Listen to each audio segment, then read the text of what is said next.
दोस्तों, यदि आपने पॉलीटेक्निक में एडमिशन लिया है तो आपके मन में सबसे बड़ा डाउट अभी यह आ रहा होगा, क्या हम हॉस्टल को ले लें या फिर हम बाहर रूम लेके पढ़ाई करें।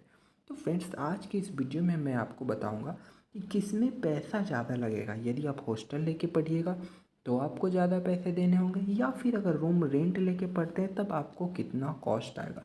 हम लोग कॉस्ट का कंपेयर करेंगे एंड देन यह भी जानेंगे कि आपकी पढ़ाई के लिए आप अपने एग्ज़ाम में किससे ज़्यादा नंबर ला सकते हैं। यानी जो आपके टॉपर्स रहे हैं, आपके सीनियर्स रहे, वो हॉस्टल में रहे या रेंटेड रूम में रहे, तो हम लोग पूरा कंपेयर करेंगे एंड डिटेल एनालिसिस करेंगे। जो भी बात करेंगे हम लोग फीस स्ट्रक्चर की, जो आपका ऑफिशियल है, जो कि सभी कॉलेज में लागू होता, हम लोग उससे कंपेयर करेंगे फ्रेंड्स।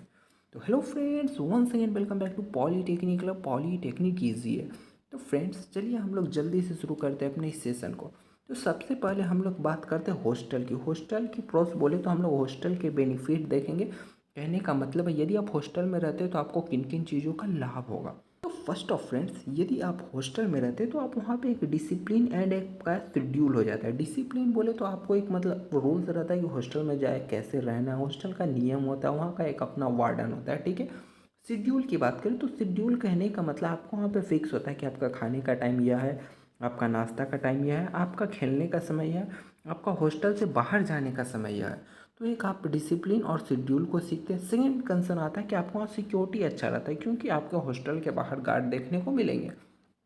टाइम सेविंग ऐसे हो जाता है कि यदि आपका आपका कॉलेज जो है ना, उसी कैंपस में आपका साइड में हॉस्टल रहता है। आप कॉलेज गए होंगे, देखे होंगे, तो यहाँ से आने जाने का समय होता है। जैसे मान लीजिए कभी कभी क्लास है ना, ऐसा नहीं है कि आपका एकदम 9 से 5 बजे तक डेली चलेगा। जब आप जाइएगा थर्ड सेम में, फोर्थ सेम में, फिफ्थ सेम में, तो आपका कुछ कुछ क्लासेस चलेंगे, कुछ नहीं चलेंगे किसी किसी दिन।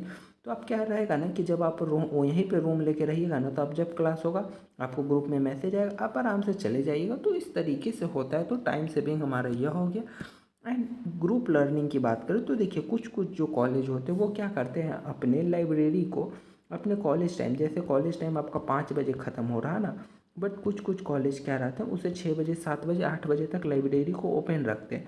तो यदि आप हॉस्टल में रहिएगा तो आप इजीली जाके पढ़ सकते हैं। तो इसलिए हम ग्रुप लर्निंग को यहाँ पे इंक्लूड किए हैं। एंड देन हमारा आता है अफोर्डेबल मेस फैकल्टी। मतलब आपको मेस मिलता है, मतलब बना बनाया खाना मिलेगा, मस्त आराम से खाना है। कितना पैसा लगेगा, जस्ट वेट कीजिए, मैं आपको दोनों का कॉस्ट, इधर हॉस्टल का इधर मेस का, कैलकुलेट करके बताऊंगा। एंड वन मोर चीज़, एक बेनिफिट तो आपको मिलेगा भैया, आपको वाईफाई मिलेगा, इलेक्ट्रिसिटी मिलेगा। एंड मान लीजिए पंखा टूट गया, बल्ब फ्यूज हो गया, तो वो सब आपका मेंटेनेंस भी मिलेगा। तो यह चीज़ आपका बेनिफिट हो जाता है हॉस्टल का। आई होप आपने हॉस्टल के बेनिफिट्स को अच्छे से समझा होगा। क्या इसका कुछ ड्रॉबैक है, क्या कुछ इसका साइड इफ़ेक्ट भी है। जैसे दवा खाते हैं तो साइड इफ़ेक्ट होता है, तो हाँ भैया थोड़ा सा, तो जब अच्छा ही चीज़ है तो थोड़ा बुराई भी होगा। क्या है, तो स्ट्रिक्ट रूल, आपका स्ट्रिक्ट रूल है, जैसे कि आप नाइट में बाहर नहीं घूम सकते हैं, नाइट में बाहर नहीं निकल सकते हैं हॉस्टल का, सबसे बड़ा रूल। दूसरा, यदि आप घर जाने वाले, आपको छुट्टी लेना है तो आपको प्री इन्फॉर्म करना हो, उसके बाद ही आपको जाना पड़ेगा। तो रूल तो भैया स्ट्रिक्ट है, क्योंकि आप हॉस्टल में रहते हैं, क्योंकि आपकी सारी जवाबदेही उस कॉलेज के हॉस्टल के मेंटेनेंस करने वालों की होती है। तो वहाँ पे ज़रूरी है। क्राउड रूम कहने का मतलब है दोस्तों, आपको एक रूम में 2 लोग या फिर 3 लोग देखने को मिलेंगे। किसी किसी कॉलेज में 2, या फिर मोस्टली अभी आपको 3 स्टूडेंट देखने को मिलेंगे। क्या एक स्टूडेंट के लिए रूम नहीं मिलता है सिंगल, तो पर्सनल रूम भी मिलता है। उसके लिए क्या करना होगा, तो उसके लिए आपको सेमेस्टर में भैया आपका परसेंटेज सबसे अच्छा रहना चाहिए। कुछ जो सिलेक्टिव स्टूडेंट रहते हैं उनका परसेंटेज के बेसिस से सिंगल रूम दिया जाता है। अब बोलिए कि कितना परसेंटेज तक को मिलेगा, तो यह डिपेंड करता है कि उस कॉलेज में सिंगल रूम कितना खाली है। अगर ज़्यादा खाली है तो थोड़ा ज़्यादा रैंक तक, मतलब ज़्यादा परसेंटेज तक वालों को भी, स्टूडेंट को सिंगल रूम मिलेगा। यदि दुइयों रूम खाली है तो एकदम टॉप 2 वाला को देगा ना। तो इस तरीके से यह होता है। यह कब मिलता है, तो सिंगल रूम आपको फर्स्ट ईयर में तो नहीं मिलेगा, सेकेंड ईयर में किसी किसी कॉलेज में मिलता है, बट लेकिन थर्ड ईयर में मैक्सिमम 100% सब जगह मिल जाता है। सेकेंड ईयर पे कहीं कहीं ही देखने को मिलेगा।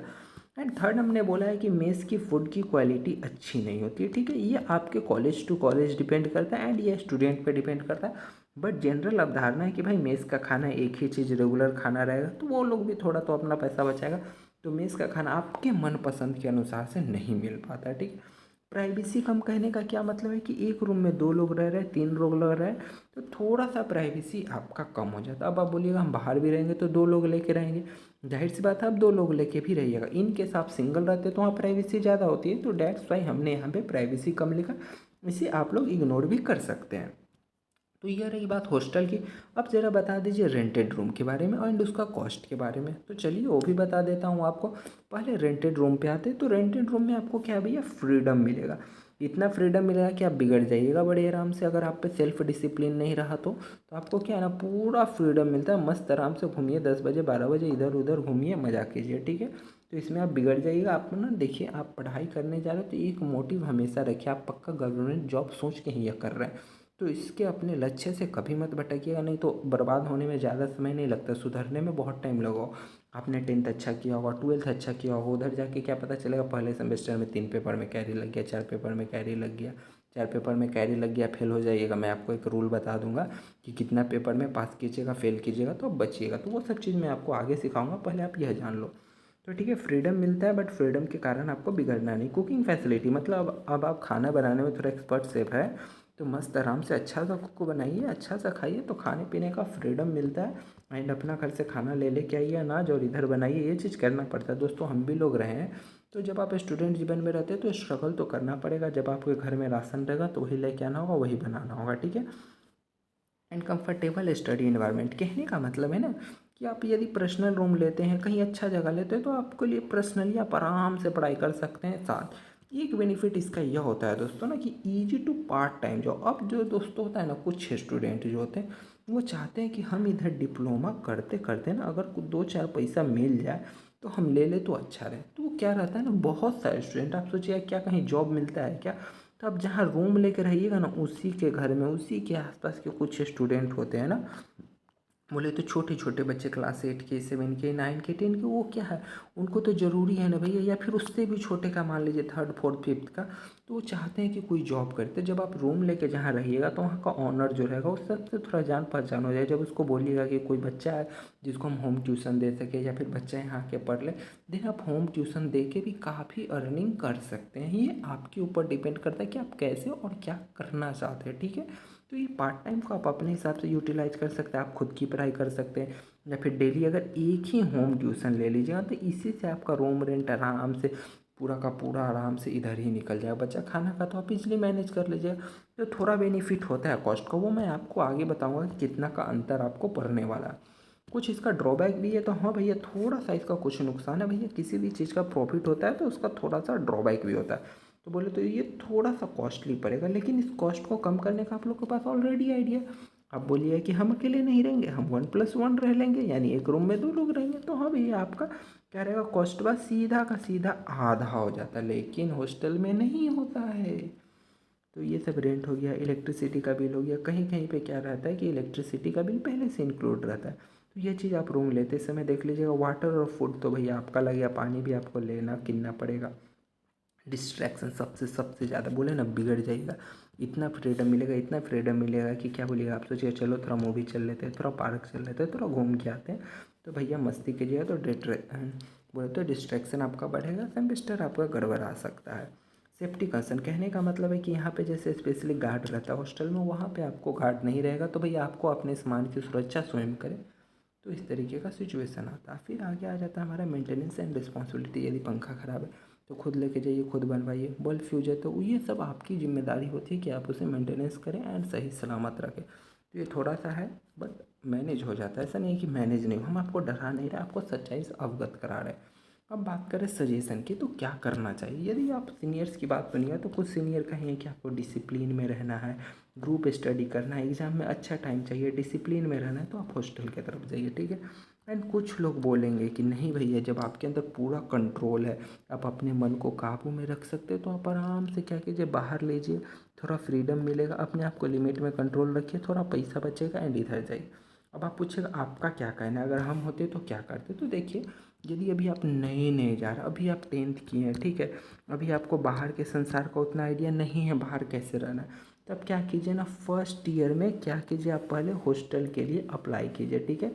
हॉस्टल ले लीजिए। जब 1 साल में थोड़ा का वहाँ माहौल पता चल जाए ना, ठीक है, सेकेंड ईयर में आप निकल लीजिए बाहर, कोई अच्छा सा पार्टनर ढूंढ लीजिए, पार्टनर अच्छा सा ढूंढिए जो आपको सहयोग करे, आपको मिल के खाना बनाए, ये सब चीज़ करे, दिन मजा आएगा। पार्टनर अच्छा होगा तब बोलते हैं ना, अगर हम पार्टनर बोले तो सहयोगी अच्छा मिले। चाहिए गेम खेलते हैं फ्री फायर, तो कैसे सोचते हैं कि आपका पार्टनर टीममेट अच्छा रहता है तो पूरा आप एकदम जीत के ही आते हैं। तो उसी तरीके से पार्टनर जब एक साल में अच्छा ढूंढ लीजिए, देन बाहर चले जाइए। तो फर्स्ट ईयर यदि आप हॉस्टल में रहते हैं तो ज़्यादा बुराई नहीं है, अच्छी बात है, आप रह सकते हैं। अब बोलिएगा ये सब तो ठीक है, ज़रा कॉस्टवा बता दीजिए कि कितना पैसा लगेगा, तो उस हिसाब से हम लोग डिसीजन ले लेंगे। तो ठीक है भैया, डिसीजन मैं आपको बता दे रहा हूँ। यदि आप हॉस्टल में रूम लेके रह रहे हैं ना, तो हॉस्टल का पर सेमेस्टर आपका कितना लगेगा, पर सेमेस्टर 6500 लगता है, लेकिन आप 6000 मान के चलिए, ठीक है। ये आपका छः से ये कितना का हो जाएगा, 6 सेमेस्टर का हो जाएगा बोले तो। एक सेमेस्टर में पूरा आ जाएगा छः, सॉरी दोस्तों, कहने का मतलब है एक सेमेस्टर यानी 6 मंथ का हो गया, ठीक है। एंड देन हमारा फूड का आता है, फूड का आपका कितना आता है, 3000 यह आपका पर मंथ देखने को मिलेगा, ठीक है। तो टोटल इस तरीके का कैलकुलेट कीजिएगा तो अप्रॉक्स 24,000 होता है, लेकिन हम बोलेंगे 25,000 मान के चलिए, क्योंकि सब कॉलेज में थोड़ा थोड़ा अंतर आ जाता है, ठीक है। तो इसका आपका आ जाता है 25,000, ठीक है, अप्रॉक्स बोले तो एक सेमेस्टर का मैं बता रहा हूँ। एंड यदि हम रेंटेड रूम की बात करें तो आप क्या कीजिएगा, रेंटेड रूम बाहर में पता है कितना मिल जाएगा, 1200, एकदम फिक्स है, इससे कम में मिलेगा, इससे ज़्यादा में नहीं मिलेगा। हाईएस्ट कोई बोलेगा 1500, उसको आप कम करा के 1100 1200 पे ला सकते हैं। एंड जैसे ही आप इसको 1200 लाइएगा, इसमें आप लोग 2 लोग रहिएगा, तो ये कितना पड़ जाएगा, 600 पड़ जाएगा। एंड इधर का कितना पड़ जाएगा, 600। इधर कितना पड़ रहा है हॉस्टल में, देखिए ना, 6 महीना का आपसे 6000 लिए, यानी 1000 लग रहा है सीधा सीधी। 1000 से ज़्यादा लगेगा, 1000 10 20 30 रुपया लगता है, 6500 होता है।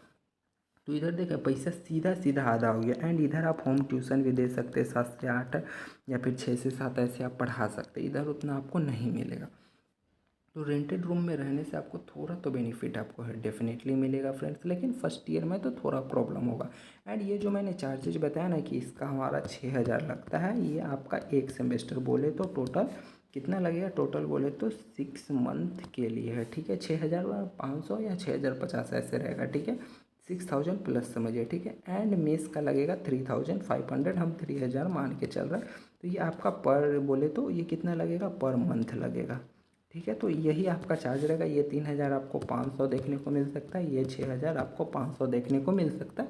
कॉलेज टू कॉलेज डिपेंड कर रहा है, पहले काफ़ी कम था बट इस बार तक काफ़ी ज़्यादा बढ़ चुका है। आई होप आपने एडमिशन लिया होगा। एंड यदि आपने एडमिशन ले लिया, हॉस्टल के लिए अप्लाई किया है, तो डेफिनेटली आप लोग कमेंट बॉक्स में बताएं कि आपने हॉस्टल के लिए अप्लाई किया है। यदि नहीं किया तो अभी ही हॉस्टल के लिए आप लोग अप्लाई कर दें, यदि आप एडमिशन लेने जाते उसी समय, अदरवाइज सीट फुल हो जाते हैं, देन आपको हॉस्टल नहीं मिलते। नेक्स्ट वीडियो में दोस्तों हम लोग बात करने वाले हैं किस चीज़ की, तो नेक्स्ट वीडियो में हम लोग बात करें आपका एग्ज़ाम पैटर्न क्या है एंड सिलेबस क्या है, ठीक है। एंड वन मोर चीज़, यदि आप सेमेस्टर एग्जाम में फेल हो जाते हैं तो उसको क्या करना रहता है, बोले तो कितना कैरी या कितना ईयर बैक आप झेल सकते हैं, तो वो बताऊंगा एंड नेक्स्ट वीडियो में। एंड कल के वीडियो में मैंने बताया था कि आप बिना कोर्स बाई किए खुद SPT आपको फ्री एजुकेशन, बोले तो जैसे ऑनलाइन क्लासेस चलता है ना, कोर्स लेके पढ़ते हैं उस तरीके से पढ़ाती है। तो आप यहाँ पे आके इस वीडियो को देख सकते हैं, इजी वे में सभी चीज़ बताया गया। नेक्स्ट वीडियो में हम लोग डिस्कस करेंगे सिलेबस एंड आपके एग्जाम पैटर्न की कितने नंबर का क्वेश्चन आपसे पूछा जाता है। फिलहाल इस वीडियो के लिए इतना ही, मिलते हैं जल्दी फिर हम लोग अगली वीडियो में, तब तक के लिए bye bye, take care and जय हिंद फ्रेंड्स।